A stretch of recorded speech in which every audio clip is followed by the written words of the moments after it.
So when using signal phrases, you can use them when you're doing a direct quotation, like in the first example. So I'm taking word for word what Elaine Showalter has written in her essay, and then I'm quoting, putting quotation marks around her words to indicate that they came directly from the secondary source.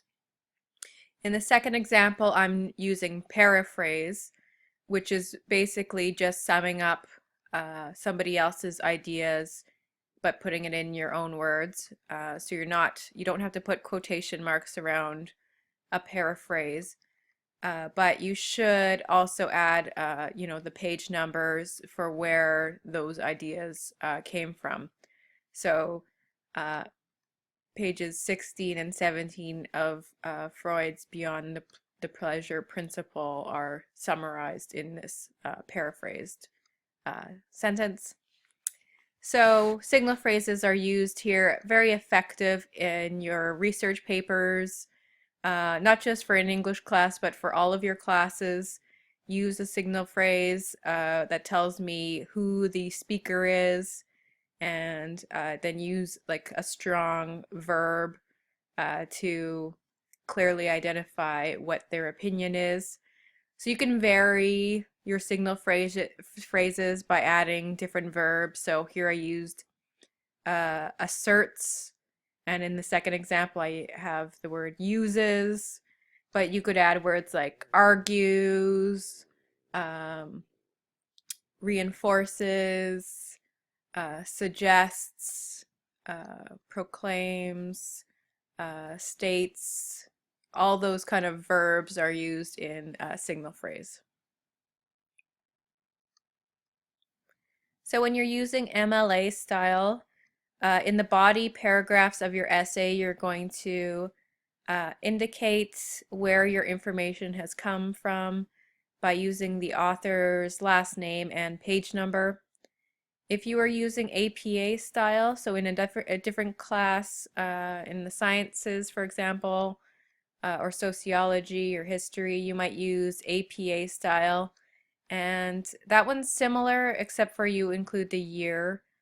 So you would have the author's last name, the year, and then the page number.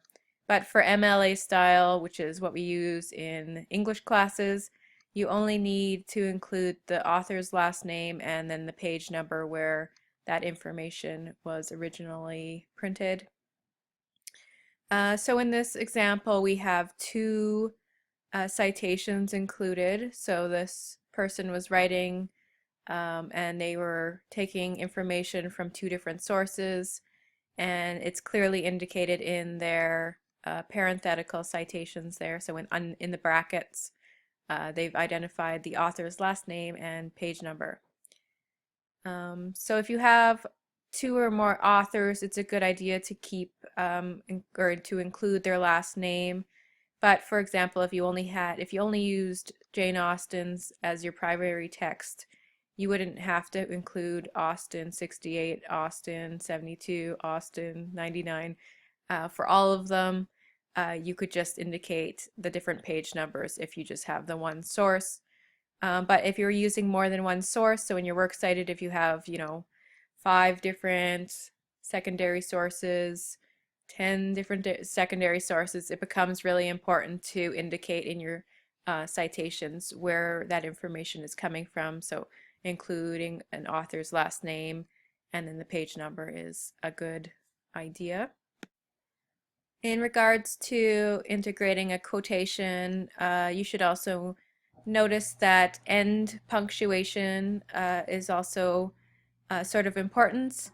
So in our examples, you'll notice that any end punctuation that was originally in your primary text has been taken out. So this might be the end of the sentence in Finley's The Wars. He might have a period there, but if you're including this quotation in your essay, you're the one who's in charge of where to put your end punctuation. And if you're if you have a page number cited after a quotation, you're going to put your period after the brackets.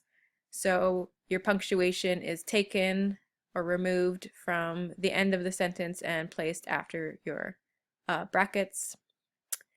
And the only way that you would change this is if you had to, or if your quotation had a punctuation in it that you wanted to keep in there.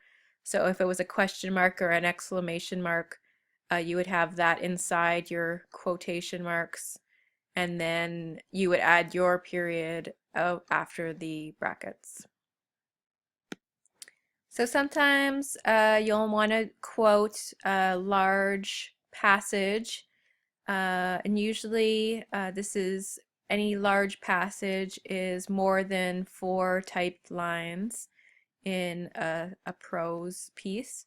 So if you have 4 sentences or 4 lines that you want to include in your essay, you can set off that quotation as a block quotation. And if it's a block quotation, it has sort of different rules to follow in terms of formatting. So if you have a block quotation, you start that quote on a new line. So you're going to indent from the edge and place in your passage. You're going to still follow the double spacing rule and keep the font size, everything the same. Because you've indented the whole passage, that already tells your reader that it's a quote. So you don't need the quotation marks in this case, because the indented passage already tells us that it's a quotation. And then instead of adding the final punctuation, your period, after the parenthetical page reference, so instead of after the brackets, you're going to place the period before. It's all kind of, fussy, and you might not think it's important, but MLA style, it's a style, and these little details are kind of nitpicky, but this is just part of the academic discourse that we follow. Kind of a drag, but yes, if you do it well, you can sort of just, get more sort of grades or points along the way if you follow all those little rules. So here's an example of a block quotation. So this is what it would look like in your essay. So you have your sentence introducing a longer piece, a passage, quotation, and the whole quotation here is indented from the edge. So as soon as I see this indented paragraph, I know it's a quote from a text.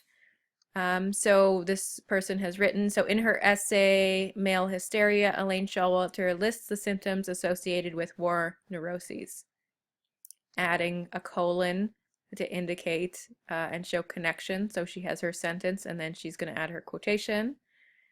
And then the whole thing has been indented, so you don't need your extra quotation marks on either side, so that's part of the formatting.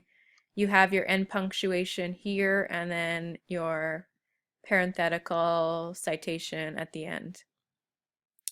So the passage is longer, or it's 4 lines, so we can indent it as a block quotation. So symptoms of hysteria, paralysis, blindness, deafness, contracture of a limb, mutism, limping appeared primarily among the regular soldiers, while neurasthenic symptoms such as nightmares, insomnia, heart palpitations, dizziness, depression, or disorientation were more common among officers.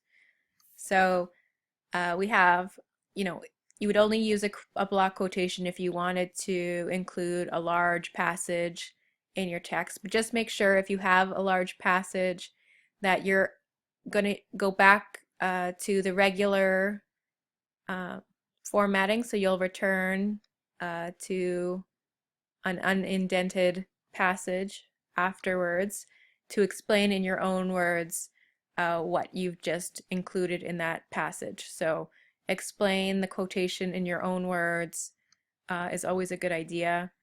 And for any long passage, you should have sort of your own explanation of what that was about and why it was important to your essay. You might want to use web resources. So if you write your paper, you might want to look on the web and find some articles or information online. If that's the case, you have to sort of make do with what information is available to you. So usually you'll find an author's name, so give that information if that's available. You won't have page numbers necessarily, but you'll have paragraph numbers. You might have a title of an article, so it'll have a specific title. And failing that, your website will definitely have a name. So depending on the information that is given, always give an author's name. If that's not available, use the title of the article.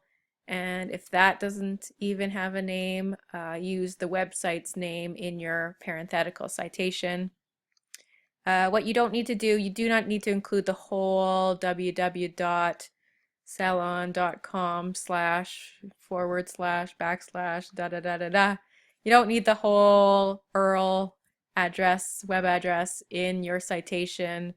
Just give me an abbreviated title or author's name if it's available. And most importantly, always include a works cited page at the end of every paper. Not just for this class, but for all your classes. Make sure you have either a bibliography, works cited, a reference page, whatever you want to call it. MLA, we call it a works cited page, but this is your list of all of the resources that you've used to write your paper. Include any websites that you might have used, even your dictionary, if that's something, your primary and your secondary sources. So include all of that. And make sure they're listed in alphabetical order by the author's last name. So in these examples, this is sort of what an MLA citation would look like.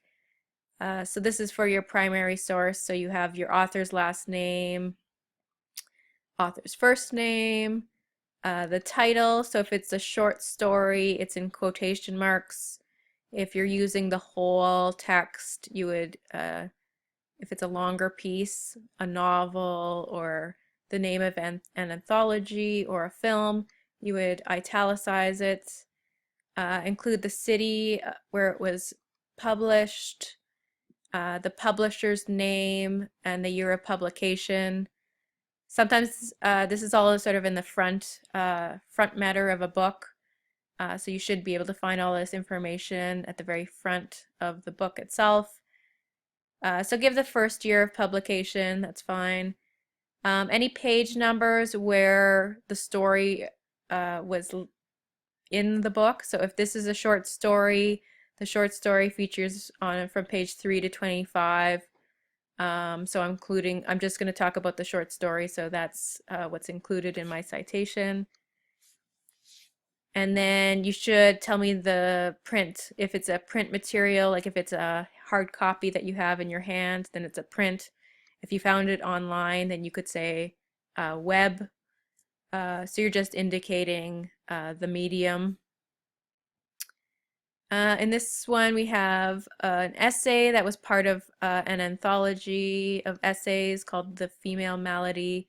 I only read Male Hysteria, the chapter, so that's all I'm going to cite.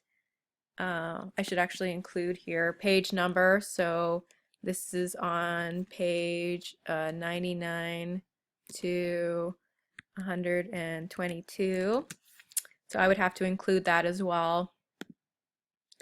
So if I had the whole book, I could just indicate that. So you wouldn't need to have the page numbers if it was the whole text that you were taking your information from.